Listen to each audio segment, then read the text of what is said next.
बड़े लंबे समय से यह सूचना प्राप्त हो रही थी कि भारत के उत्तर पूर्व के राज्यों, विशेषकर मणिपुर के रास्ते राजस्थान में बड़े पैमाने पर अफीम की तस्करी हो रही है तथा खास करके राजस्थान के पश्चिमी क्षेत्रों में अफीम मणिपुर के रास्ते लाई जा रही है।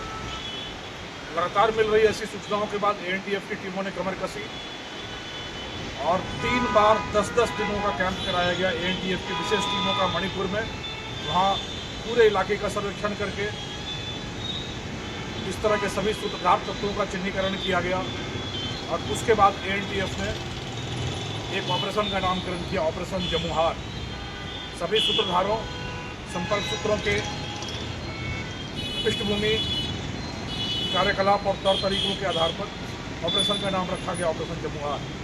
और उस ऑपरेशन जमुहार की लगभग 2 महीने की कठिन परिश्रम के बाद मिली सफलता रंग लाई जब हरियाणा के सिरसा जिले में डिंग थाना क्षेत्र में एएनटीएफ की टीम ने हरियाणा पुलिस के साथ मिलकर लगभग 90 किलोग्राम अफीम, करीब 89 किलोग्राम के आसपास अफीम है, जिसकी कीमत करीब 4.5 करोड़ रुपए बताई जाती है।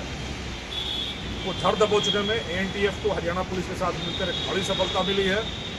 एक मुख्य सूत्रधार और ट्रक पर बैठे तस्कर दोनों को ही पकड़ने में एएनटीएफ को बड़ी सफलता मिली है।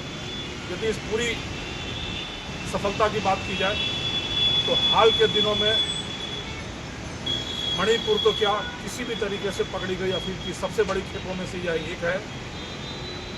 याद होगा करीब 2-3 महीने पहले 80 किलोग्राम की एक बड़ी खेप भी एएनटीएफ के द्वारा पकड़ी गई थी।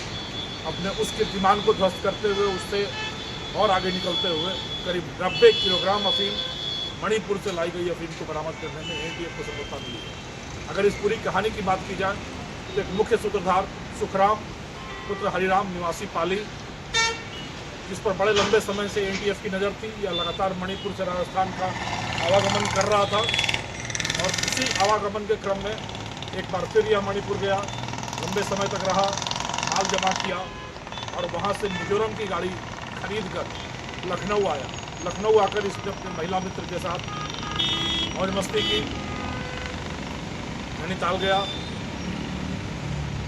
कैची धाम गया और अच्छा समय व्यतीत करने के बाद वहाँ से महिला मित्र बस के रास्ते जयपुर आ गई और जबकि वह थोड़े ही समय के बाद कार के रास्ते जयपुर के लिए निकला। दोनों को अलग अलग आते देखकर रहस्य और गहराया, गुत्थियाँ और उलझी और एएनटीएफ की टीम पीछे लगी रही।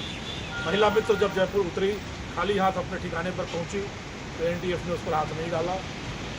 कार से जयपुर आते हुए आरोपी को नाकेबंदी कर एएनटीएफ की टीम ने दबोचा तो वह गाड़ी भी खाली थी, आरोपी भी खाली हाथ था, परंतु साथ में खाली था उसके हाथ में कई सारे मोबाइल और तकनीकी उपकरण, सारे के सारे खाली थे, सारे रिसेट थे। इस रिसेट पे माथा ठनका एएनटीएफ का और अपने तरीके से कार्रवाई की गई। तो एक फास्ट टैग का इमेज, फास्ट टैग कार्ड का एक इमेज मिला और वही इमेज इस पूरी पटकथा का सूत्रधार निकला। जब उस फास्ट टैग कार्ड के आधार पर एएनटीएफ ने आगे बढ़ने की कोशिश की तो फास्ट टैग एक ट्रक का पाया गया, जो ट्रक मणिपुर से असम, बंगाल, बिहार, उत्तर प्रदेश के रास्ते हरियाणा की सीमा में दाखिल हुआ।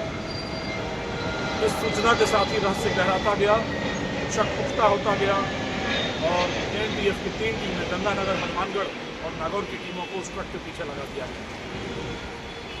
वह ट्रक राजस्थान की सीमा में घुसता और उसके पहले एक मुख्य सूत्रधार का फ़ोन सुखराम के पास आया कि गाड़ी रात तक श्रीनगर पहुंचनी थी और अब जम्मू में ही रुकेंगे और आगे भी जाएंगे।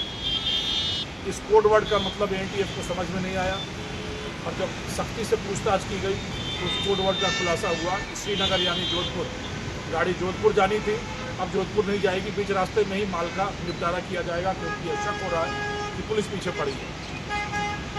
ऐसे में फिर इस ऑपरेशन को हरियाणा में ही अंजाम देने की परिकल्पना की गई और देर रात लगभग 3:30 बजे पुलिस महानिरीक्षक विकास कुमार ने सिरसा जिले के पुलिस अधीक्षक श्री दीपक सहारण को हिचकते हुए फ़ोन किया रात्रि के 3:30 बजे और सिर्फ 2 रिंग पर सिरसा के पुलिस अधीक्षक दीपक सहारण की सतर्कता और चौकसी का यह आलम था कि सिर्फ 2 रिंग पर उन्होंने फ़ोन उठाया। 5 मिनट के वार्ता के बाद पूरे अभियान को योजनाबद्ध किया गया और ANTF की वहाँ उपस्थित टीमों के साथ हरियाणा की सिरसा पुलिस ने मिलकर उस ट्रक को ढूंढ निकाला। वह ट्रक भी खाली मिला और उस ट्रक के नीचे एक तहखाने नुमा पूरा कमरा बना था जो लोहे की एंगल से वेल्ड और नट बोल्ट पर कसा हुआ था। जब उस तहखाने को खोला गया तो 95 अलग पोटलियों में लगभग 90 किलो अफीम बरामद हुई और सारी पटकथा के सूत्र से सूत्र जुड़ते गए और करीब 4.5 करोड़ रुपए की अफीम हाल के दिनों में पकड़ी गई सबसे बड़ी खेप ANTF और हरियाणा पुलिस के हाथ में। इस पटकथा के अन्य नायक भी हैं, जो एक जम्मू में बैठा है, कुछ मणिपुर बैठे हैं, वह सब रडार की जद में है और ANTF, हरियाणा पुलिस और NCB मिलकर उनके ठिकानों को भी ध्वस्त करने की पूरी योजना बना रही है। इस ऑपरेशन का नाम रखा गया था ऑपरेशन जमुहार, यानी 5 राज्यों में विस्तृत यह ऑपरेशन उन 5 राज्यों के शुरुआती शब्दों से बनाए गए। ज यानी जम्मू, म यानी मणिपुर, उ यानी उत्तर प्रदेश, हा मतलब हरियाणा और र मतलब राजस्थान। इन 5 राज्यों में फैला रहा यह ऑपरेशन। और जमुहार का मतलब होता है एक जहरीली घास जो खाने के योग्य नहीं होती, नुकसान करती है। यह अफीम भी वैसी ही फसल है जो खाने के योग्य नहीं होती, सिर्फ नुकसान करती है। इसलिए इस ऑपरेशन का नाम ऑपरेशन जमुहार रखा गया था। और ऑपरेशन जमुहार की ऐतिहासिक कीर्तिमान परक सफलता के बाद मैं उम्मीद करता हूं कि राजस्थान में मणिपुर और उत्तर पूर्व के रास्ते लाई जा रही जहर की एक बड़ी खेप के बड़े षड्यंत्र का खुलासा हुआ है और आने वाले दिनों में नशा मुक्ति के अभियान को अंजाम देने की दिशा में यह एक दृढ़ एवं कारगर कदम सिद्ध होगा। आगे भी लगातार ANTF सबके सहयोग से सब मिलकर साथ मिलकर नशा मुक्ति के लिए और नशे के इस पूरे साम्राज्य को ध्वस्त करने के लिए लगातार अग्रसर रहेगी। ईश्वर हमारी सफल सहायता करें, लोग हमारे साथ हैं। जय हिंद।